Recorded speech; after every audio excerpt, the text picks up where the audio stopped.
예, 저희 계속해서 마태복음 5장 공부하겠습니다. 마태복음 5장 저희가 오늘 27절부터 볼 차례인데요. 48절까지 5장 전체를 다 보겠습니다. 예, 먼저 잠깐 기도하겠습니다. 하나님 아버지, 주님의 말씀으로 인해 감사드립니다. 저희가 이 말씀을 바르게 이해하고 또 저희가 이 말씀을 따라 살 수 있도록 도와주시기 원합니다. 예수님의 이름으로 기도드렸습니다. 아멘. 예, 5장 27절부터 보겠습니다. 27절, 28절. 옛 사람들이 말한 바 너는 간음하지 말라 한 것을 너희가 들었으나, 예, 이것은 이제 출애굽기 20장 율법에 그대로 십계명에 있는 말씀이죠. 간음하지 말라. 근데 이제 이 당시의 사람들은 성경을 다 가지고 있지는 못했습니다. 그래서 회당에 나와서 이 성경을 들을 수가 있었죠. 그래서 옛 사람들이 말한 바 이렇게 인용을 하셨습니다. 주님께서 바리새인들을 상대하실 땐 기록된 바 이런 식으로 말씀하셨죠. 바리새인들은 이제 종교인들이에요. 오늘날로 치면 그때 또 그랬고요. 그래서 성경 기록을 다 가지고 있었습니다. 그래서 바리새인들을 상대하실 때는 기록된 바 아니면 너희가 읽어보지 못하였느냐 이렇게 말씀하셨어요. 왜냐하면 성경을 가지고 있었기 때문에. 예, 그래서 인쇄술이 발명되기 전까지는 성경 한 권의 값이 거의 집 한 채의 가격이었고요. 인쇄술이 발명된 그 초창기에도 이제 자동차 한 대 값 정도 이렇게 됐다고 합니다. 지금은 거기에 비하면 많이 저렴한 거죠. 예, 너는 간음하지 말라 한 것을 너희가 들었으나 나는 너희에게 이르노니 누구든지 여자를 보고 그녀에게 음욕을 품는 자는 이미 마음속으로 그녀와 간음하였느니라. 예, 예수님은 바리새인들이 생각하던 것보다 훨씬 더 높은 기준을 제시하셨습니다. 하나님께서 가장 중요하게 여기시는 것은요, 마음의 상태예요. 마음의 상태. 조금 다른 게 좀 부족해도요, 행위가 부족해도 마음의 상태가 바르다면 일단 괜찮은 겁니다. 그러니까 마음의 상태가 더 중요해요. 아무리 간음하지 않았다 해도 마음속으로 음욕을 품는다면 그건 주님 앞에서 잘못된 겁니다. 실제 간음은 안 해요. 근데 보는 여자들을 볼 때마다 음욕을 품고 봐요. 그러면 그건 잘못됐다는 거죠. 그러니까 간음만 하지 않으면 된다. 바리새인들은 그냥 그렇게 만들었던 겁니다. 그러니까 하나님의 율법을 아주 최소화해서 자기들이 지킬 수 있는 것만 또 추려서 이것만 잘 지키면 문제없다 이렇게 가르쳤던 거예요. 예수님은 절대 그렇지 않다고 지적을 하신 거죠. 주님께서는 여기서 단순하게 율법의 한 조문을 해석해 주신 것이 아니라 율법 전체의 정신을 설명해 주신 겁니다. 간음만 안 하면 된다. 이게 하나님의 의도가 아니라는 겁니다. 율법을 주신 의도가. 다른 사람을, 다른 여자를 그런 마음을 갖고 보지 말라는 거예요. 아예. 간음만 안 하면 되는 게 아니라. 이게 율법의 정신이라는 거죠. 모든 문제는 마음에서부터 시작됩니다. 그렇죠? 마음 없이 실수로 무슨 사고를 냈다. 그건 그냥 실수예요. 거의 실수는 어느 나라에서나 거의 처벌하지 않습니다. 그거는 민사적으로 손해배상은 해줘야 되겠지만 형사적으로는 처벌받지 않아요. 실수는. 근데 예외적으로 아주 결과가 중할 때는 처벌받죠. 예를 들면 사망했다든지 그건 이제 처벌합니다. 과실치사라고 하잖아요. 살인이 아니죠. 과실치사는 실수로 죽인 거예요. 실수로. 도끼질하다가 잘못해서 확 놓쳤는데 그게 옆에 있는 사람 맞아서 죽었다. 그건 살인이 아닙니다. 과실치사예요. 그렇죠. 그러니까는 실수는 거의 처벌하지 않고 처벌해도 아주 약하게 처벌합니다. 근데 마음으로 미리 준비해서 숨어있다가 덮쳐서 죽이고 이거는 실수가 아니죠. 그래서 모든 죄는 마음으로부터 시작해요. 내가 저 사람을 죽여야겠다. 저 사람을 먼저 미워하는 마음이 들죠. 그래서 죽이는 겁니다. 여기서 이제 음욕에 대해서 말씀하고 있는데요. 일단 옷차림은 그리스도인에게 굉장히 중요합니다. 무슨 말이냐면 성경에서 나온 이 옷의 기능은요. 일단 1차적으로는 덮는 거예요. 육체를 가리는 겁니다. 육체를 가리는 거예요. 그 다음에는 이제 다른 사람한테 존중한다는 걸 보여주는 겁니다. 그렇죠? 저도 그 교회 평일에 나올 때는요. 그 정장을 입고 이렇게 나오지는 않습니다. 왜냐면은 뭐 책을 배송해야 될 때도 있고, 뭐 이제 창고에서 막 책 꺼내고 그래야 될 때도 있고, 그래서 편한 복장으로 나와요. 작업하기 편한 복장으로. 근데 주일에는 정장을 입고 오죠. 왜냐하면 존중한다는 의미입니다. 예, 저는 만약에 제가 대통령을 만난다 그러면 이 상태로 만날 거예요. 뭐 더 좋은 옷을, 더 정중한 옷이 없어요. 이것 이상으로는. 이렇게 입고 만날 겁니다. 그래서 그 그리스도인은요, 자극적으로 보이는 옷차림을 피해야 합니다. 무릎이 몇 센치, 뭐 이런 기준은 성경에 없어요. 자극적으로 보이는 옷, 그런 옷을 피해야 한다는 거죠. 정숙한 옷을 입어야 됩니다. 하지만 주님께서 하신 말씀을 좀 진지하게 생각해 볼 필요가 있습니다. 옷차림 중요해요. 근데 이 마음은요, 그 옷차림보다 훨씬 더 아주 근본적인 문제입니다. 2000년, 지금 예수님께서 이 말씀을 하실 때는 2000년 전이잖아요. 그럼 2000년 전에 평범한 여자들이 입고 다니는 옷은 어떤 옷이었을까요? 동양, 서양, 뭐 중동을 막론하고 다 긴 옷을 입었어요. 그렇죠? 지금처럼 짧은 옷이나 뭐 딱 달라붙은 옷이나 이런 옷을 입는 여자는 없었습니다. 동양에서도 그렇죠. 한국, 중국, 일본 다 긴 옷을 입었습니다. 서양도 마찬가지죠. 서양, 서부 시대나 뭐 옛날 오래전 서양 영상 같은 걸 보면 다 긴 옷이에요. 중동도 마찬가지예요. 여기 뭐 다 긴 옷입니다. 해놓고. 그런데도 사람들은, 남자들이 그런 옷차림을 한 여자들을 보고 음욕을 품었다는 겁니다. 근데 이건요, 이슬람 사회에서도 그렇대요. 이슬람 사회에서 뭐 옷차림이 긴 정도가 아니죠. 다 덥잖아요. 눈만 빼고. 근데 그걸 보고 또 오 하고 그런데요. 오, 괜찮은데. 괜찮은지 안 괜찮은지 어떻게 아는지 모르겠어요. 다 덮었는데. 그러니까 이 마음의 문제는 옷차림보다 훨씬 더 본질적인 문제라는 거예요. 우리는 이런 사실을 통해서 죄는 기본적으로 마음의 문제라는 사실을 알 수가 있어요. 옷차림을 규제한다고 해서 문제가 해결되는 것은 아니라는 겁니다. 그러니까 그리스도인에게 있어서 옷차림이 대단히 중요한 건 사실인데, 옷차림을 규제한다고 해서 문제가 해결되는 것은 아니라는 겁니다. 지금 저희가 총기 규제에 대해서 얘기를 하지는 않겠지만, 이게 굉장히 미국에서는 복잡한 문제고요. 일반적으로 그리스도인들 교회에서는 다 총기 규제하지 반대입니다. 다 총기 소유 찬성이에요. 근데 그거는 굉장히 히스토리가 있고 아주 복잡한 여러 가지 문제들이 걸려 있어서 그런 건데요. 총기를 규제해도 총기 규제하면 살인이 안 날까요? 우리나라는 총기가 없죠. 총으로 살인 나는 경우는 거의 없어요. 근데 살인 사건 계속 일어나잖아요. 그렇죠? 몽둥이로 칼로 찔러서 죽이고요. 칼을 규제하면요, 몽둥이로 쳐서 죽여요. 몽둥이를 규제하잖아요. 돌멩이로 찍어서 죽입니다. 돌멩이 규제하잖아요. 주먹으로 쳐서 죽여요. 그러면은 주먹도 규제해야 돼요. 그러니까 이 규제로 해결이 안 된다는 겁니다. 마음을 규제해야 돼요. 마음을. 근데 마음을 규제할 수가 없잖아요. 마음을 그래서 변화를 받아야 돼요. 그게 근본적인 문제로. 그러면 총이 아무리 많이 있어도 죽이지 않습니다. 살인사건이 일어나지 않아요. 마음이 변화를 받으면. 이게 핵심입니다. 29절, 만일 내 오른눈이 너를 실족하게 하거든 그것을 빼어 내게서 내버리라. 내 지체 중에 하나가 없어지고 내 온 몸이 지옥에 던져지지 않는 것이 내게 유익하니라.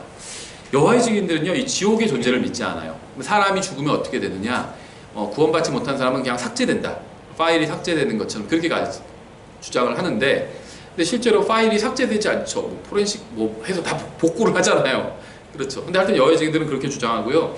지옥은 없다 이렇게 얘기합니다. 그럼 성경에 지옥이 나오잖아요. 아, 이게 원어로는 게헨나인데, 게헨나는 뭐냐면 예루살렘 옆에 있는 쓰레기 소각장이다 이렇게 가르칩니다. 그러면은 여기서 그러면서 그 쓰레기 소각장과 같은 그것을 조심하라고 말씀하신 거다. 근데 지옥이 없으면 쓰레기 소각장 같은 게 그걸 왜 조심해야 돼요? 말이 안 돼요. 지옥이 없는데 예수님은 지옥을 조심하라고 지금 경고하신 거잖아요. 지옥에 대해서. 지옥이 없는데 왜 경고를 하세요? 그걸, 이 지옥을 단어를 바꾸고 쓰레기 소각장이라고 뭘로 바꿔도 이상해요. 왜 경고를 하시는 걸까요, 예수님께서? 그것도 아주 지금 극단적으로 경고하고 계신 거예요. 오늘날 대부분의 종교인들을 포함한 사람들은 지옥의 존재를 믿지 않지만 예수님은 지옥의 존재를 믿고 경고하셨습니다. 그래서 주님께서는요, 지옥에 대해서 가르치셨고 그곳에 가지 말라고 경고하셨어요. 누구나 여호와의 증인들은요, 여기서 지옥 이거는 또 무덤이다. 사람이 죽으면 다 무덤에 가지 않냐, 그냥 무덤이다 이런 식으로 또 둘러댑니다. 근데 죽으면 누구나 무덤에 묻히죠. 따라서 무덤을 피하기 위해서 눈을 빼버리거나 그럴 필요가 없어요. 말이 안 돼요. 그렇죠. 그러니까 눈을 빼버려도 언젠가 무덤에 묻히게 되죠. 하지만 주님께서 말씀하신 것처럼 지옥이 실제로 존재한다면 문제가 다 달라지죠. 누군가는 지옥에 갈 것이고 누군가는 가지 않을 겁니다. 그래서 가지 않을 수 있는 길이 있고 그 지옥을 피하라고 경고하시는 거예요. 가지 말라고 경고하신 겁니다. 그렇죠. 어떠한 희생을 치더라도, 그게 눈을 빼는 정도의 그 정도의 희생이라 할지라도 지옥은 피해야 된다고 말씀하신 거예요. 30절, 만일 내 오른손이 너를 실족하게 하거든 그것을 찍어 내게서 내버리라. 내 지체 중에 하나가 없어지고 내 온 몸이 지옥에 던져지지 않는 것이 내게 유익하니라. 정말 극단적인 말씀입니다. 그러니까 진리는요, 좀 극단적인 면이 있어요. 그렇죠. 근데 어떤 정답은 항상 극단적입니다. 다 답일 수는 없어요. 수학에서 최근에 수능이 있었죠. 정답이 하나입니다. 보통 하나예요. 왜 3번만 정답이라고 하냐, 너무 극단적이다, 너무 편협하다, 이렇게 항의하는 사람은 없습니다. 네, 정답은 하나예요. 진리는 극단적입니다. 주님께서는 단순히 눈을 빼거나 손을 찍으면 된다 이렇게 말씀하지 않았어요. 내가 눈으로 죄를 짓고 손으로 죄를 졌어요. 그럼 눈을 빼거나 손을 찍어라 이렇게 말씀하지 않으시고 눈을 빼서 버리래요. 내게서 내던지라 그랬잖아. 던져버리래요. 손을 찍어서 그 손을 찍은 손을 던져버리래요. 주님께서 이렇게 말씀하신 의도를 아는 것은 어렵지 않죠. 죄를 지은 눈과 죄를 지은 손을 확실하게 처리하라는 겁니다. 그 정도로 지옥이 두려운 곳이라는 거예요. 내 지체 중에 하나가 없어지고 내 온 몸이 지옥에 던져지지 않는 것이 내게 유익하니라. 예수님에 의하면 혼만 지옥에 가는 것이 아니라 몸도 지옥에 갈 수 있죠. 몸이 지옥에 던져지고요. 몸은 물론 다 불타 없어집니다. 근데 혼은 불타지 않아요. 그래서 혼은 영원히 사라지지 않고 고통을 당하게 되는 겁니다. 31절 또 일렀으되 누구든지 자기 아내를 버릴 자는 그녀에게 이혼 증서를 줄지니라 하였으나, 이 말씀은 이제 남자에게 하시는 말씀이죠. 그럼 여자는 해당이 안 되냐? 그거는 아니겠죠. 반대의 경우도 마찬가지겠죠. 남편을 버릴 자는 그렇게 이해할 수도 있겠죠. 근데 왜 여기선 그러니까 남자에게만 지금 말씀하신 거냐? 아내를 버릴 자는 이렇게 말씀하셨잖아요. 이거는 이 당시에 여자의 인권이 지금만큼 그게 높지는 않았기 때문이에요. 여자들이 그 투표를 하게 된 게 불과 100년이 안 되죠. 그럼 인류 역사 6,000년이라고 물론 근데요, 이 민주주의라는 어떤 분들 자꾸 민주주의에 목숨 거시는데 저도 민주주의 좋아합니다. 공산주의 싫어해요. 사회주의 싫어합니다. 그건 대단히 그 성경을 왜곡한 어떤 이념이라고 생각해요. 공산주의는. 그럼 불가능해요. 예수님께서 재림하시고 나서야 뭐 할 수도 있든지 말든지 그런 거지. 사람의 마음이 변화돼야 되지. 사람의 마음에 아담의 본성이 있는데 어떻게 똑같이 나눠서 똑같이 쓰고 그렇게 해요. 그거는 불가능합니다. 그런 일은 일어나지 않을 거예요. 그러니까 성경을 이제 왜곡한 거고, 사도행전에 나온 이제 믿는 사람들이 함께 무엇인가를 공유하고, 그건 자발적으로 한 거죠. 공산주의자들이 자발적으로 하나요? 다 총 들이대니까 할 수 없이 내놓는 거지. 그러니까 이제 그건 성경을 왜곡한 개념이에요. 공산주의라는 것 자체는 비성경적이죠, 철저히. 근데 이제 민주주의 그 반대되는 이제 자본주의도 성경적인 개념은 아니에요. 예수님께서 재림하시면 민주주의 사회를 꽃피우게 되지 않을 거죠. 민주주의도 싹 망할 겁니다. 공산주의만 망하는 것이 아니라. 다만 이제 어떻게 보면 차악이라고 볼 수 있죠. 공산주의나 사회주의보다 인간이 더 살기가 좋아요. 민주주의가. 그렇죠. 그래서 당연히 저도 이제 민주주의를 지지합니다. 예. 주님께서 오시면 이제 주님께서 왕으로서 통치하실 것이지만 그 전까지는 민주주의가 훨씬 낫죠. 공산주의 치하에서 사람답게 살 수가 없잖아요. 그런데 이 민주주의도 지금 뭐 정착한 게 100년이 채 안 되죠. 여자들이 투표하게 된 것도요, 인류 역사 6,000년 중에 뭐 불과 100년이 채 안 됩니다. 그러니까 이 여성의 인권이라는 것이 아주 상당히 낮았죠. 그러니까 지금 이 사회에서 어떻게 얘기하냐면, 자기 재산이 어떻게 됩니까? 그러면은 땅이 몇 평 있고, 소가 몇 마리 있고, 염소가 몇 마리 있고, 돼지가 몇 마리 있고, 그 다음에 아내와 아이들도 몇이 있어. 이렇게 얘기합니다, 남자들이. 이런 식의 얘기를 안 한 지가 불과 몇백 년이 되지 않아요. 몇백 년, 이건 2000년 전이잖아요. 몇백 년 전만 해도 이렇게 얘기했습니다. 저는 아내가 넷이나 있습니다. 이런 식으로 얘기한다는 거예요. 자기 소유물처럼 얘기한다는 겁니다. 그래서 아내를 딱 했는데, 아내가 이상한 여자는 아니에요. 근데 내가 다른 여자한테 또 끌렸어. 버려야 돼. 핑계를 대서 버리는 겁니다.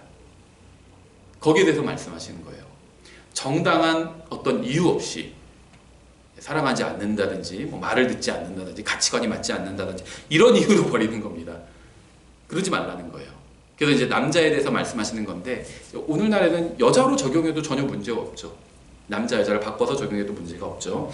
누구든지 자기 아내를 버릴 자는 그녀에게 이혼 증서를 줄지니라 하였으나, 나는 너희에게 이르노니 누구든지 음행이 아닌 다른 이유로 자기 아내를 버리는 자는 그녀로 하여금 간음하게 하며, 또 누구든지 이혼당한 여자와 결혼하는 자는 간음하느니라. 정당한 이유 없이 이혼하면은요, 그 다음에 혼자 살지 않고 재혼을 하잖아요. 그럼 그게 하나님 앞에서는 간음하는 거라는 겁니다. 이런 관점으로 보면 지금 얼마나 간음을 많이 하는지 아시겠죠? 정당한 이유로 이혼하지 않고 하나님 앞에서 잘못된 이유로, 비성경적인 이유로 이혼을 했어요. 그리고 재혼을 했습니다. 그럼 그건 간음이라는 거예요. 하나님의 기준은요, 지금 간음이 수없이 일어나고 있는 겁니다. 그래서 이 말씀은 성경이 이혼을 정당화하는 것처럼 보이지만 사실 그것은 하나님의 의도와는 거리가 멀다는 겁니다. 문제는 사람들이 이미 자신들이 내린 결정을 지지해줄 성경 구절을 찾는다는 거예요. 많은 사람들이 이미 마음속으로 결정을 내려놓고서는 이제 상담을 하러 목사를 찾아옵니다. 자기들이 원하는 답을 목사가 주면 교회에 남아있고요. 자기들이 원하는 것과 다른 답을 주면 아무런 고민 없이 교회를 떠나요. 그래서 우리 남편이 얼마나 그냥 믿는 거 방해하고요. 뭐 하고요. 제대로 뭣도 안 하고요. 막 얘기해요. 그럼 뭐를 기대하고 그런 얘기를 할까요? 다 그렇다는 건 아닌데 이미 자기가 그런 이유로 이제 이혼하고 싶은 거예요.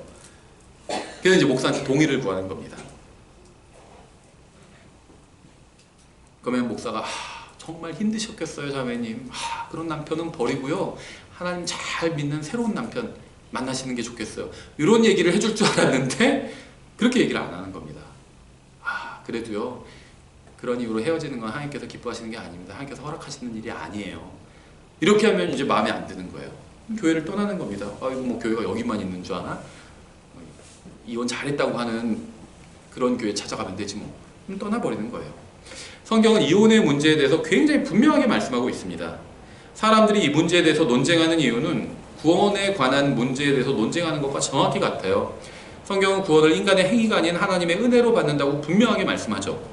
사람들이 구원받는 방법에 관해서 논쟁하는 이유는 선행을 통해서 구원받을 수 있다는 교리를 포기하지 않으려 하기 때문이에요.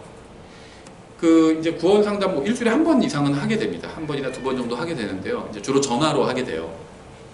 1시간에서 한 2시간 하는데요. 2시간 하면 이제 얘기 거의 나올 얘기 다 나옵니다. 1시간 하면 이제 딱 복음 거의 전해요. 왜냐면 이제 본인이 밖에서 만난 사람이 아니라 본인이 원해서 이제 전화한 사람이니까. 특히 이제 구원 상담하러 전화하는 사람 중에는요, 하나님의 존재를 안 믿고 이런 사람은 없습니다. 하나님의 존재도 안 믿고 그런 사람은 아예 전화도 안 해요. 그렇죠? 그러니까 이제 하나님의 존재도 믿고 성경도 어느 정도 믿고 하는데 구원이 좀 자기가 확실치 않다든지 아니면 행위구원처럼 보이는 것들도 많고 실제 행위구원을 가르치는 교회도 굉장히 많아요. 교파 상관없이 행위구원 가르치는 교회 많아요. 그러니까 이제 그렇게 배웠는데 어떻게 되는 겁니까? 이제 이런 거 물어보려고 전화를 하는 거죠. 그러면요, 어떤 분들은요, 2시간 동안 자기가 이제 아는 거, 들은 거, 그것도 성경 구절 몇 장 몇 절 이렇게 되는데 이게 왜 이런 겁니까? 이렇게 물어보면 잘 답해주기가 쉬운데 자기가 알고 있는 걸 물어보는데 부정확하게 알고 있어요.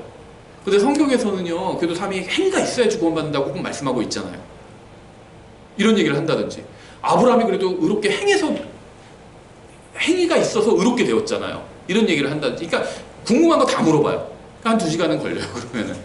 근데 그럼 이제 답을 해주면서 좀 정리를 해나갑니다. 성경에서 구원에 관해서 본격적으로 가르치는 책이 로마서입니다. 성경 다른 책에서는 다른 책의 주제는 구원이 아닌 경우가 많습니다. 근데 구원이 아닌 책에서 한 줄 딱 뽑아가지고 거기서 구원에 대한 교리를 만들려고 하면 이단 교리에 빠질 수 있습니다. 로마서부터 구원에 관련돼서는 로마서부터 시작하는 게 좋고 성경 교리를 정리할 때 애매해 보이는, 어려워 보이는 말씀이 있고 어떤 주제에 대해서 예를 들면 구원에 대해서 얘기하는데 어려워 보이는 말씀이 있고 아주 쉽고 명확하게 말씀하는 그런 구절이 있으면 쉽고 명확하게 말씀하는 구절에서부터 시작하는 게 항상 좋습니다. 어려운 데서부터 시작할 필요가 없어요. 로마서는 구원에 대해서 아주 쉽게 말씀하고 있고 신약 시대의 구원뿐만 아니라 모든 시대의 모든 사람의 구원에 대해서 말씀하고 있습니다. 로마서 1장부터 3장까지는 모든 시대의 모든 사람이 하나님 앞에서 죄인이라고 하고 있잖아요. 그래서 4장 5절에서는 사람들이 어떻게 구원받는지를 설명해주고 있습니다. 이렇게 쭉 얘기를 해요. 그래도 행위로 구원받아야 되지 않을까요? 그래서 제가 그러면은 답답해서 행위로 만약에 구원받는다면 하나님 앞에서 인정받을 만한 행위를 해야 되잖아요. 그럼 선생님은 그런 행위를 하실 수 있나요? 그러니까 가만히 있어요. 하실 수 없을 것 같은데요. 그렇게 얘기하거든요. 근데 그럼 구원은 받는다 쳐도 믿고 죄를 지면 구원 잃어버리지 않을까요? 행위로 유지해야 되지 않을까요? 그럼 선생님, 하나님께서 만들어주신 그 구원, 그거를 선생님이 잘 유지하실 수 있으세요? 그럼 또 가만히 있어요. 유지 못하실 것 같은데요. 그냥 은혜로 선물로 주신다고 했는데 받으면 되지 않나요? 근데 그러면은 한 번 예수님을 믿고 구원받으면 다신 구원은 잃어버리지 않으면 그럼 뭐 이제 막 살아도 되겠네요. 이런 분도 있어요. 그럼 다 된 거네요. 다 된 게 아니에요. 구원은 출생입니다. 우리가 애를 낳으면 부모라고 하지만 낳아놓고 그냥 확 어디 버리면 뭐 저런 부모가 다 있어 그렇게 얘기하잖아요. 낳았다고 부모가 아니라 낳았으면 이제 키워야죠. 낳은 건 이제 시작에 불과합니다. 와, 애 낳았으니까 이제 끝났다 이런 사람은 없습니다. 아, 이제 어떻게 키우지 얘를? 나머지 계획을 세우지 어떻게 키울지. 예, 그래서 구원은 출발이고 시작이고요. 하나님의 목표가 아닙니다. 하나님께서는 선생님이 구원받고 거기서 끝나기를 원하시는 것이 아니라 성장해서 하나님의 아들답게 사는 사람이 되기를 원하십니다. 그래서 하나님의 아들로 낳아주신 거예요. 왜냐하면 같이 교제를 나누려고, 수준을 하나님까지 끌어올리려고. 그게 하나님의 목적입니다. 이제 이런 얘기를 하거든요. 그래도 이해를 못해요. 제가 좀 더 생각해보고 다시 전화할게요. 이런 분도 있어요. 너무 안타깝죠. 예, 성경은요 결혼과 이혼과 재혼에 관한 하나님의 관점이 무엇인지 굉장히 분명하게 보여주고 있습니다. 사람들이 하나님의 말씀이 아닌 자신들의 생각대로 이 문제를 대하고 싶어하기 때문에 논쟁이 일어나는 거예요. 계속 성경 이렇게 말씀하고 있는데 해도 그래도 행위가 조금 있어야 되지 않아요? 자꾸 그래요. 그 행위가 조금이라도 있고 근데 그게 아무 행위나 되는 게 아니라 하나님 마음에 들어야 될 거 아니에요. 어떤 행위를 보고 하나님께서 구원해 주시려면 하나님 마음에 들어야 될 거 아니에요. 그런 행위를 하실 수 있다고 생각하세요? 그럼 또 가만히 있어요. 못 하실 것 같은데요. 이 세상 누가 빌 게이츠 같은 사람이 막 하나님께 무슨 몇 천억을 드린다고 해서 하나님께서 막 흡족해 하시면서 막 흥분하면서 그러실까요? 몇 천억을 하나님께 드린다고 해서 저 같으면 흥분하겠죠. 누가 주면. 하나님이 흥분하실까요? 와, 이제 막 내 인생이 달라졌다 이러실까요? 아무것도 아니에요. 하나님께는 아무것도 아니에요. 몇 천억이고 몇 조건 하나님께는 아무것도 아니에요. 하나님께 인상을 줄 수가 없어요. 어떤 하나님의 마음을 움직일 수가 없다는 거예요. 어떤 행위를 하는데 하나님께서 막 놀라시는 그런 게 어디 있을까요? 그러니까 행위로 구원이 아니라 그냥 주겠다고 그래도 계속 거부하는 거예요. 그래도 행위로 어떻게? 근데 행위를 할 수 있냐고 그러면 또 가만히 있어. 왜 못하거든요. 자기도 알아요. 왜 그런지를 모르겠어요. 너무 답답해요. 그럴 때. 예. 또 일렀을 때 누구든지 자기 아내를 버릴 자는 그녀에게 이혼 증서를 줄지니라 하였으나, 예, 이 말도 앞의 경우들과 마찬가지로 성경에서 말씀하시는 것과는 다르죠. 나는 너에게 이르노니 누구든지 음행이 아닌 다른 이유로 자기 아내를 버리는 자는 그녀로 하여금 간음하게 하며 또 누구든지 이혼당한 여자와 결혼하는 자는 간음하느니라. 예수님께서는 정당한 이혼 사유가 무엇인지 직접 알려주셨습니다. 그건 음행이라는 거예요. 음행. 그러니까 음행이 있으면 100% 이혼이다가 아니라 음행을 하면 이제 아내나 남편이 다른 사람과 동침하는 거죠. 그렇게 되면은 하나님께서는 간음하게 되는 거고, 음행을 하면 그거는 간음하게 되는 거고, 그러면 이혼하는 게 하나님께서 양해해 주신다는 겁니다. 왜냐하면 사람의 마음을 아시거든요. 얼마나 괴롭겠어요. 그 배신감에. 그러니까 하나님께서 그냥 그건 눈 감아 주신다는 거예요. 잘한다는 게 아닙니다. 네 배우자가 간음했으니까 와, 넌 이제 이혼할 수 있는 자격을 획득했어. 이러시는 게 아니라는 거예요. 얼마나 괴로워요, 그 사람이. 그러니까 이해해 주시겠다는 겁니다. 그래서 이혼해도, 이혼하는 건 하나님의 뜻이 아니지만 그런 경우에 이혼해도 하나님께서 뭐라고 안 하시겠다는 거예요. 근데 하나님의 원래 의도와는 전혀 그런 게 아니라는 겁니다. 말라기 2장 14절부터 이렇게 되어 있어요. 그럼에도 너희가는 이르기를 어찌된 까닭이니까 하는도다. 그 까닭은 주께서 너와 내가 어려서 취한 아내 사이에 증인이 되셨기 때문이라. 내가 그녀를 대적하며 배신하였으나 그녀는 여전히 내 짝이요 내 언약의 아내니라. 그러니까 하나님께서 인정하시는 이혼 사유는 간음밖에 없죠. 그런데 그 간음이 아니라 다른 이유로 아내를 버린 겁니다. 근데 하나님께서는 그거는 정당한 사유가 아니야. 여전히 너희 부부야. 이렇게 얘기하신다는 거예요. 사람들은 자, 우리 이제 이혼 도장 찍었지. 이제 우리는 남남이야. 당신도 이제 당신 인생 살아. 이러고 헤어져도 하나님께서 그게 아니야. 너희 짝이야. 너희가 다른 사람이랑 만나서 결혼하면 너희 간음하는 것 뿐이야. 이렇게 얘기하신다는 겁니다. 그녀는 여전히 내 짝이요 내 언약의 아내니라. 그분께는 영의 여분이 있었을 때 그분께서 하나를 만들지 아니하셨느냐. 어째 하나만 만드셨느냐. 이것은 그분께서 하나님을 따르는 씨를 구하고자 하심이라. 그러므로 너희 영을 조심하여 아무도 어려서 취한 아내를 대적하며 배신하지 말지니라. 주 곧 이스라엘의 하나님이 말하노라. 나는 아내 버리는 것을 미워하노라. 똑같죠? 마태복음 말씀과 똑같아요. 하지 말라는 거예요. 사람이 자기 옷으로 폭력을 덮나니 그러므로 너희는 너희 영을 조심하여 배신하지 말지니라. 하나님도 배신하지 말고 아내나 남편도 배신하지 말라는 겁니다. 만군의 주가 말하노라. 간음 외에 다른 이유로 이혼하는 것은 배신하는 거라는 거예요. 마태복음의 문맥은 아내를 버리는 문제에 관한 거죠. 그리고 이것에 관해서 주님께서는 말라기에서 이미 분명히 기준을 제시했어요. 이혼하지 말라고 말씀하셨잖아요. 버리지 말라고. 어디서 해도 된다고 그렇게 얘기하신 게 아니라는 거예요. 구약에서도 이혼하지 말라고 하셨어요. 근데 그 문제를 또 갖고 와가지고 예수님한테 그래도 해도 되지 않나요? 이러니까 하지 말라고 얘기하시는 겁니다. 다시. 간음 외에는 하지 말아라. 이렇게 얘기하시는 거예요. 음행이 아닌 다른 이유로 아내를 버려도 주님 앞에서는 여전히 버린 아내가 아내를 버린 사람의 짝이라는 겁니다. 이게 얼마나 무서워요. 그러니까 막 지금 막 가정, 족보, 관계가 막 다 꼬여버렸죠. 전 세계가. 영적으로는. 사람이 만든 법률 문서가 하나님의 법을 바꿀 수가 없어요.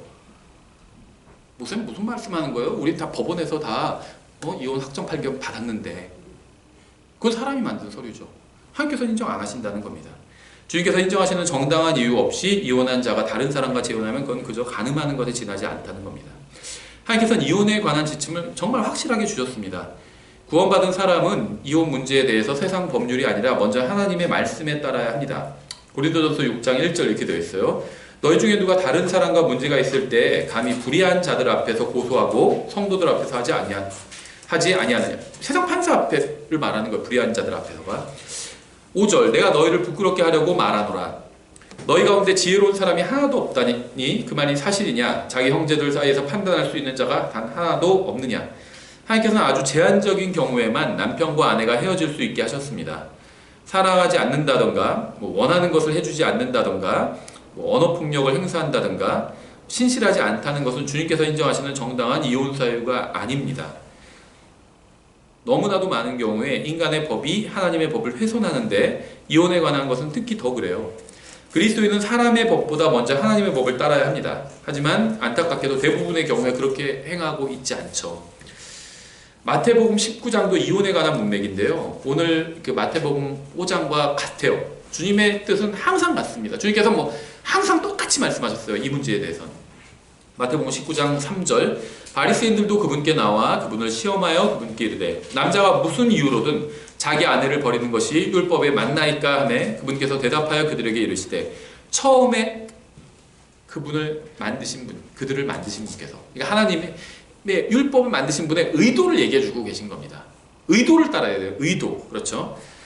처음에 그들을 만드신 분께서 그들을 남성과 여성으로 만드시고 말씀하시기를 이게 맞는 비유인지는 모르겠지만 누가 잘못하면 이거 잘한다 이렇게 얘기하면 잘한대 이렇게 얘기하면 안 되죠.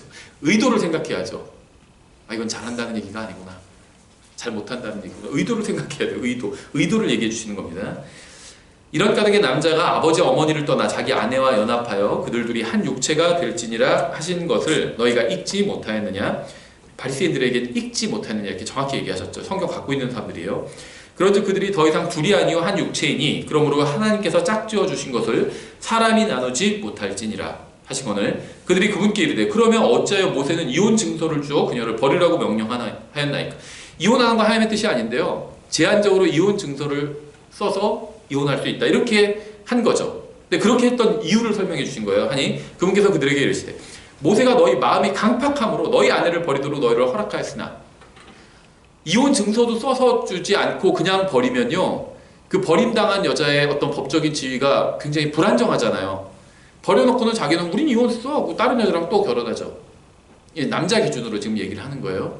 그럼 버림당한 여자는요 기준이 애매해져요. 그래서 차라리 확실하게 그냥 이 여자는 이혼했다 이거를 공시하기 위해서 이 여자의 어떤 권리를 위해서 이걸 그냥 써주라고 한 겁니다. 이건 하나님의 원래 의도가 아니에요. 이건 사람이 악해서 이런 규칙을 만들었을 뿐입니다. 너희 아내를 버리도록 너희를 허락하였으나 처음부터 그것은 그렇지 아니하였느니라. 하나님의 의도가 아니라는 겁니다. 하나님께서 원하시는 것이 아니라는 것, 허락하시는 뜻이라는 겁니다. 하나님께서 원하시는 뜻은 뭐죠? 거룩하게 사는 겁니다. 우리가 죄를 지어도 하나님께서 막지 않으시죠. 죄를 지러 가려고 하는데 딱 나타나셔가지고 안돼 죄를 지러 가지마 그러면서 손목 붙잡고 그러지 않으신다는 겁니다. 허락하세요. 자유를 주셨기 때문에. 그런 그 차원의 이야기입니다. 내가 너희에게 이르노니 너희는 음행 외에 다른 이유로 자기 아내를 버리고 다른 여자와 결혼하는 자는 간음하며 또 누구든지 버림받은 여자와 결혼하는 자는 간음하는 일을 하시냐. 마태복음 5장과 똑같아요. 말라기도 똑같아요. 하나님께 물어보고 예수님께 물어볼 때마다 똑같이 답변하셨습니다. 하나님의 뜻은 그게 아니야. 이혼하지 마. 이렇게 얘기하신 겁니다. 그런데 간음은 예외가 될 수도 있어. 그렇게 얘기하신 겁니다. 물론 간음한 경우에도 하나님께서 원하시는 건 뭐냐면 용서를 구하면 용서해 주는 거예요. 간음하고 뻔뻔하게 나오는 경우도 있어요. 그래 내가 간음 좀 했다. 왜? 이러면 그거는 어쩔 수 없어요. 근데 용서를 구해요. 내가 정말 잘못했어요. 그러면 용서해 주라는 겁니다. 근데 용서해 주지 않아도 그냥 하나님께서 봐주시겠다는 거예요. 근데 용서해 주면 더 좋다는 겁니다. 하나님께서. 예. 그러니까 이혼하는 걸 하나님께서는 싫어하세요. 그게 하나님의 뜻이에요. 이혼은 하나님께서 원하시는 뜻이 아닙니다. 이혼 증서를 써서 내보내라고 한 것도 사람들의 마음이 강팍하기 때문에 더 큰 죄를 막고자 그렇게 한 것이지 하나님께서 원하시는 뜻과는 무관합니다. 예수님께서 이혼에 관해서 2번 말씀하셨는데 모두 동일한 내용으로 똑같이 말씀하셨습니다. 따라서 우리는 주님께서 그어주신 선을 지켜야지 사람들이 새롭게 긋는 선으로 옮겨가서는 안 된다는 거죠.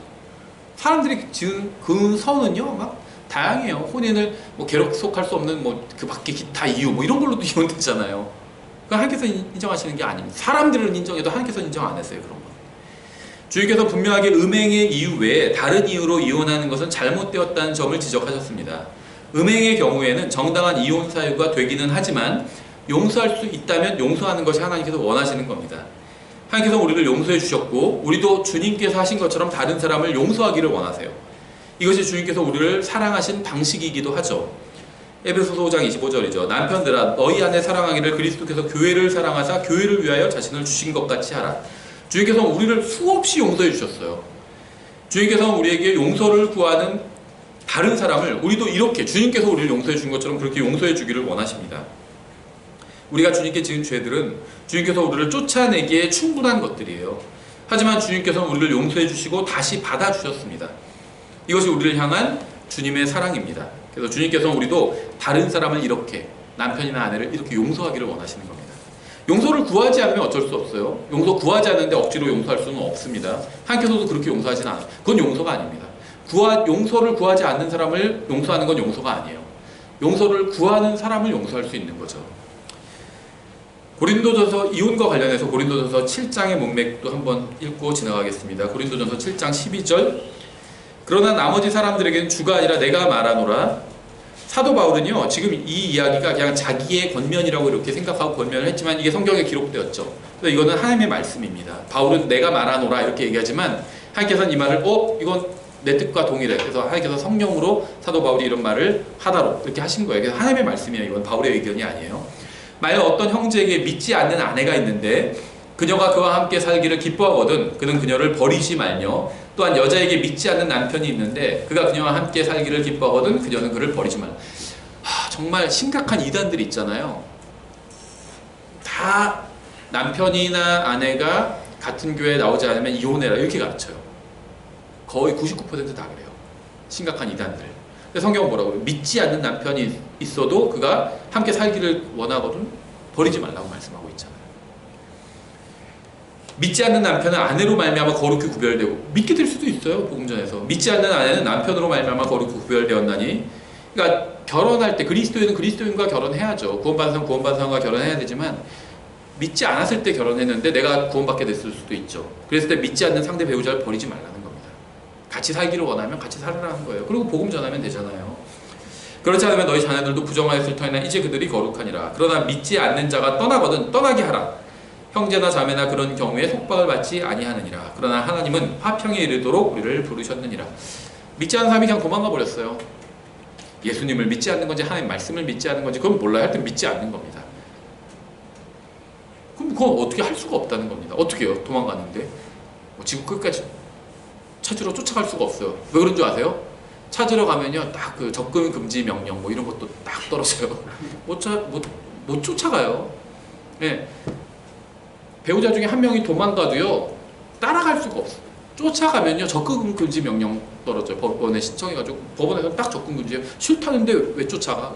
그래 저 집사람인데요. 소용없어 싫대잖아. 가지 마. 접근금지 명령 떨어지는 거예요. 이거 어떻게 할 방법이 없어요. 도망가면. 이게 이제 유기죠. 배우자의 유기. 그런 경우에 어쩔 수가 없습니다. 그런 경우에 어쩔 수 없다고 이렇게 얘기했잖아요. 그런 경우에 속박을 받지 아니하느니라. 어쩔 수 없다는 겁니다. 도망가면 어쩔 수가 없어요. 만일 음행이나 유기와 같이 이혼이 허락되는 경우에 해당돼서 이혼을 했다면 성경은 가급적이면 재혼하지 말고 혼자 지내는 것이 좋다고 권면합니다. 법칙은 아니에요. 이거는 그냥 그게 더 낫다 이렇게 얘기하는 겁니다. 왜냐하면 살아봤잖아. 그런 뉘앙스가 있는 것 같아요. 뭘 또 하려고 그래. 그렇게. 고린도전서 7장 27절 내가 아내에게 매여 있느냐 벗어나려 하지 말라. 이혼하지 말라는 거죠. 내가 아내에게 놓여 있느냐 도망갔어요. 아내가. 아니면 간음해서 어떻게 도망갔어요. 아내를 구하지 말라. 그러나 내가 장가를 가도 죄를 짓지 아니하였으며 처녀가 시집을 가도 죄를 짓지 아니하였을 때 그럼에도 불구하고 그런 자들에게 육신 안에 고난이 있으리라. 오직 나는 너희를 아끼노라. 바울의 마음이 전해지나요? 예. 뭘 또 하려고 그래. 그런 뉘앙스인 것 같아요. 살아봤잖아. 얼마나 힘들어. 그냥 나랑 같이 우리 복음 전하면서 주님을 위해서 살자 이렇게 얘기하는 것 같아요. 바울이. 배우자 없이 혼자 어떻게 사느냐고 묻는 사람도 있죠. 하지만 예수님과 함께 한다면 남편이나 아내가 없어도 됩니다. 예수님과 동행하는 것은 반드시 해야 하는 일이지만 남편이나 아내와 동행하는 것은 이건 선택사항이에요. 결혼해도 죄가 아니라고 그랬죠. 분명히 괜찮습니다. 그런데 안 해도 괜찮다는 겁니다. 특히 재혼의 경우엔 안 해도 된다는 거예요. 그렇게 얘기하고 있죠. 누군가 함께해서 완벽해지고 싶다면 배우자를 선택해서는 안 돼요. 나의 부족한 점을 좀 저 사람이 채워줄 수 있지 않을까? 그런 걸 원한다면요 결혼하지 말고 예수님을 믿으면 돼요. 나의 부족함을 배우자가 못 채워줍니다. 근데 예수님은 채워주실 수 있거든요. 예수님과 동행하면 됩니다. 완벽해지기 위해서라면 남편이나 아내를 구해서는 안 됩니다. 나를 완벽하게 해줄 남편이나 아내는 존재하지 않아요. 나를 완벽하게 해줄 수 있는 분은 하나님밖에 없습니다. 예, 다시 이제 마태복음 5장으로 돌아서 33절 또 옛사람들이 말한 바 너는 스스로 거짓 맹세하지 말고 내가 맹세한 것들을 주께 이행하라 한 것을 너희가 들었으나 나는 너희에게 이르노니 결코 맹세하지 말라. 하늘을 두고도 하지 말 것은 그것이 하나님의 왕자이기 때문이요 땅을 두고도 하지 말 것은 그것이 그분의 발받침이기 때문이요 예루살렘을 두고도 하지 말 것은 그것이 위대한 왕의 도시이기 때문이라. 내가 내 머리를 두고도 맹세하지 말 것은 내가 머리털 하나를 희거나 검게 할 수 없기 때문이라. 오직 너희 대화는 예할 것은 예하고 아니요 할 것은 아니요 하라. 무엇이든지 이것들 이상의 것은 악에서 나느니라. 예, 주님께서 하시는 말씀의 의미는 단순합니다. 바른 말을 했다면 맹세할 필요가 없다는 거예요. 그렇죠? 왜 맹세를 하나요? 거짓말할 것 같으니까 그런 겁니다. 그럼 그냥 참말만 하면 돼요. 맹세할 필요가 없어요. 되게 무엇인가 잘못된 말을 하거나 거짓말하는 사람들이 맹세를 합니다. 나 맹세할 수 있어 막 하면서 핏대 올리는 사람들은 대부분 뭔가 속이고 있는 경우가 많아요. 법원에서 일종의 맹세인 선서가 맹세죠. 선서를 하는 이유는요, 증언하는 사람이 거짓말을 할 가능성이 높다고 판단하기 때문이에요. 다 의심하고 보잖아요. 그렇죠? 저 사람 아닐 거야, 선하게 했을 거야. 이러면 법원에 올 일도 없어요. 서로 다 악의를 주장하잖아요. 법원에서는 저 사람 일부러 저렇게 한 거다. 그러니까 또 거짓말한다 저 사람. 법원에서는 다 그거 갖고 싸우는 거예요. 거짓말한다 저 사람이 아니다 저 사람이 거짓말이다. 서로 그거 갖고 싸우는 겁니다. 저 사람 말이 진실이에요. 아니에요 저 사람 말이 진실이에요. 이렇게 싸우는 경우는 없습니다. 상대방이 거짓말한다고 싸워요. 그러니까 맹세시키는 겁니다. 근데 그리스도인은 그래서 그럴 필요가 없다는 거죠. 항상 참말만 얘기하면 돼요. 진실만 얘기하면 됩니다. 하나님께서 하신 말씀대로 맹세하지 마십시오. 맹세하지 마세요. 가끔 뭐 아이들도 그렇고 뭐 젊은 사람들 중에서도 뭐 맹세 뭐 하나님께 맹세 막 이런 얘기 저도 어렸을 때 막 그런 얘기도 하고 그랬어요. 하나님 믿지도 않으면서 친구들 사이에서. 근데 그리스도인은요 그런 말을 할 필요가 없어요. 하나님의 이름을 그런 얘기 나의 이런 하찮은 얘기에 가져다 쓰면 안 되겠죠. 그냥 맹세하지 마십시오. 진실만 말하면 됩니다. 그것으로 충분합니다. 38절 그들이 말한 바 눈은 눈으로 이는 이로 갚으라 한 것을 너희가 들었으나 나는 너희에게 이르노니 너희는 악에게 맞서지 말라. 누구든지 내 오른뺨을 치거든 그에게 다른 뺨도 돌려대며 또 어떤 사람이 너를 법에 고소하여 내 덧옷을 빼앗으려 하거든 내 겉옷까지도 가지게 하고 또 누구든지 너로 하여금 억지로 오리를 가게 하거든 그와 함께 심리를 가며 내게 구하는 자에게 주고 내게 빌리고자 하는 자를 너는 물리치지 말라. 이 문맥의 주제가 무엇일까요? 주님께서는 율법이 요구하는 바를 지키는 것에서 그치지 말고 율법을 주신 분의 의도를 이해해서 그분이 요구하시는 것에 순종해야 한다는 점을 가르치고 계신 것이죠. 진실만을 말하면 맹세할 필요가 없죠. 눈은 눈으로 이는 이로 갚는 것은 이건 정의 실현이죠. 그렇죠. 하지만 주님께서는요, 우리가 정의를 실현하는 것에서 만족하지 말고 그거보다 더 가기를 원하시는 겁니다. 복수하려고 하지 말고 용서하는 것이 주님께서 원하시는 거예요. 누가 나에게 악으로 행했을 때 내가 똑같이 갚아주는 것, 이게 복수인데요, 정의 실현이에요. 다른 말로 하면. 그렇죠. 근데 그렇게 하지 말고 가능하면 용서해 주라는 겁니다. 정의 실현보다 더 나아간 거예요. 용서는. 주님께서 우리가 행한 대로 우리에게 갚지 않으시고 우리를 용서해 주신 것처럼 우리도 그렇게 다른 사람을 용서하기를 원하신 겁니다. 만약에 정의 실현만 있었다면요, 우리 중 누구도 구원받지 못했을 겁니다. 우리가 죄 지었을 때 주님께서 정의 구현을 하셨나요? 기회를 주셨잖아요. 회개할 기회를 주시고 용서해 주셨잖아요. 우리도 그렇게 하라는 겁니다. 이건 의무가 아니에요. 그 이상입니다. 주님께서는 우리가 의무감에서 행하는 것보다 더 높고 고귀한 동기로 행동하기를 원하시는 겁니다. 주님께서는 우리의 마음도 주님의 마음과 같아지기를 원하시는 거예요. 주님께서 우리를 용서하신 게 의무감에서 하신 게 아니에요. 아, 내가 그래도 하나님인데 용서 안 하면 큰일 나겠지, 이런 생각하고 용서해 주신 게 아닙니다. 자원에서 정말 은혜를 베풀어 주신 거예요. 우리도 그렇게 하기를 원하시는 겁니다. 의무감에서가 아니라 우리가 은혜를 받았잖아요. 은혜 받은 사람은요, 다른 사람한테 은혜를 베풀 수가 있어요. 은혜 받았다고 해서 막 인색한 사람은요, 그건 은혜 받은 게 아닙니다. 은혜 받았어요, 뭐 이런 말 많이 하잖아요. 은혜 받았으면요, 다른 사람한테 은혜를 베풀 수가 있어요. 은혜 받았다고 하면서 막 인색하면요, 그건 은혜 받은 게 아니에요. 43절, 그들이 말한 바 너는 내 이웃을 사랑하고 내 원수를 미워하라 한 것을 너희가 들었으나 나는 너희에게 이르노니 너희 원수들을 사랑하며 너희를 저주하는 자들을 축복하고 너희를 미워하는 자들에게 선을 행하며 악의를 품고 너희를 다루며 너희를 핍박하는 자들을 위해 기도하라. 저는요, 이 산상수훈을 읽으면서 예수님이 떠올랐어요. 예수님이 다 하신 거 아닌가요? 예수님은 자기도 못 하시는 거를 나는 이렇게 안 하지만 너희는 해라, 이렇게 가르치신 분이 아니에요. 다 하셨습니다. 그렇죠? 원수를 사랑하셨어요. 자기 십자가에 못 박은 사람들을 위해서 죽어주셨잖아요. 끝까지 그들을 위해서 기도하셨습니다. 저들은 자기들이 하는 것을 알지 못합니다. 용서해 주십시오. 하나님께 그렇게 구했어요. 기회를 달라고 다시. 예수님이 하신 거예요. 핍박하는 자들을 위해서 기도하셨잖아요. 주님께서 요구하시는 것이 무엇인지 이해하는 것은 어렵지 않습니다. 다만 실행하기는 굉장히 어렵죠. 이러한 것을 실행하는 것이 어려운 이유는요, 우리가 다른 사람보다 나 자신을 사랑하기 때문이죠. 또한 상처를 받기 원하지 않기 때문입니다. 인간의 부패한 본성은 자기에게 선을 행한 사람에게도 악을 행해요. 나에게 잘해줬는데 내가 뒤통수 치고, 이게 인간의 부패한 본성이라는 겁니다. 사회 정의는요, 선을 행하는 사람에게 선을 행하고 악을 행하는 사람에게 악을 행하는 것, 이게 사회 정의예요. 선을 행하면 상도 주고요, 악을 행하면 그 다음 감옥에 가둬버리죠. 이게 사회 정의입니다. 근데 하나님께서는 자기에게 악을 행하는 사람에게도 선을 행하는 것을 요구하십니다. 왜냐하면 주님께서 그렇게 하셨거든요. 이것은 주님께서 행하신 것이죠. 그래서 주님께서는 믿는 자들에게 요구하시는 것은 주님께서 행하신 것처럼 그렇게 행하는 겁니다. 45절 문제 구절이 등장하네요.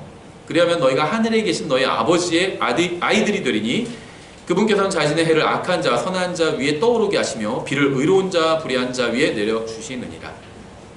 이 말씀은 교리적으로 천년왕국에만 해당하고 교회 시대와는 아무 관련이 없는 말씀이라고 주장하는 사람들이 있어요. 극단적 세대주의자들이 그렇게 주장하는데요.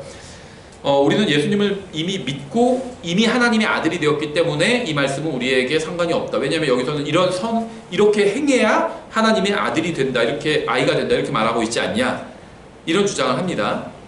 물론 요한복음 1장 12절 이렇게 말씀하고 있죠. 그분을 받아들인 자들, 그분의 이름을 믿는 자들에겐 다 하나님의 아들이 되는 권능을 그분께서 주셨으니. 그런데요, 그렇게 단정하고 이 말씀이 우리 안에 아무 상관이 없다고 주장하기에는 무리가 있어요. 왜 그러냐면요, 서신서는 교회에게 직접적으로 주시는 말씀이잖아요. 근데 서신서에서도 이것과 정확히 똑같은 말씀이 있습니다. 어디냐면 고린도전서 6장이에요. 고린도전서 6장 14절부터 18절까지 제가 인용해 보겠습니다. 문맥을 이해하는 게 중요해요. 너희는 믿지 않는 자들과 더불어 공평하지 않게 멍에를 같이 매지 말라. 의가 불의와 무슨 사귐을 갖겠느냐? 빛이 어둠과 무슨 친교를 나누겠느냐? 그리스도가 벨리알과 무슨 일치를 보겠느냐? 혹은 믿는 자가 믿지 않는 자와 무슨 몫을 나누겠느냐? 이미 믿고 구원받은 사람에게 해당되는 얘기들이에요. 하나님의 성전이 우상들과 무슨 조화를 이루겠느냐? 너희는 살아계신 하나님의 성전이니라. 이미 구원받은 사람이죠. 하나님께서 이르시되 내가 그들 가운데 거하고 그들 가운데 거닐며 나는 그들의 하나님이 되고 그들은 내 백성이 되리라 주가 말하노라. 그러므로 너희는 그들 가운데서 나와 분리하고 행위죠. 부정한 것을 만지지 말라. 그리하면 내가 너희를 받아들여 너에게 아버지가 되고 너희는 내 아들 딸이 되리라. 주 곧 전능자가 말하노라 하셨느니라. 똑같죠. 마태복음이랑 구조가 똑같아요. 얘기가 하고 있는 핵심이 똑같습니다. 전 예수님을 구원자로 믿고 하나님의 아들이 되었어요. 하지만 신약 성도에게 주시는 신약 성경에서도 바울은 우리가 무엇인가를 하면 하나님께서 우리에게 아버지가 되실 것이라고 말씀을 합니다. 극단적 세대주의자들이 주장하는 것처럼 만일 마태복음 5장 45절이 신약교회 성도들과 아무 관련이 없는 말씀이라면 고린도후서 6장 18절도 신약교회 성도들과 아무 관련이 없는 말씀이 되어버리죠.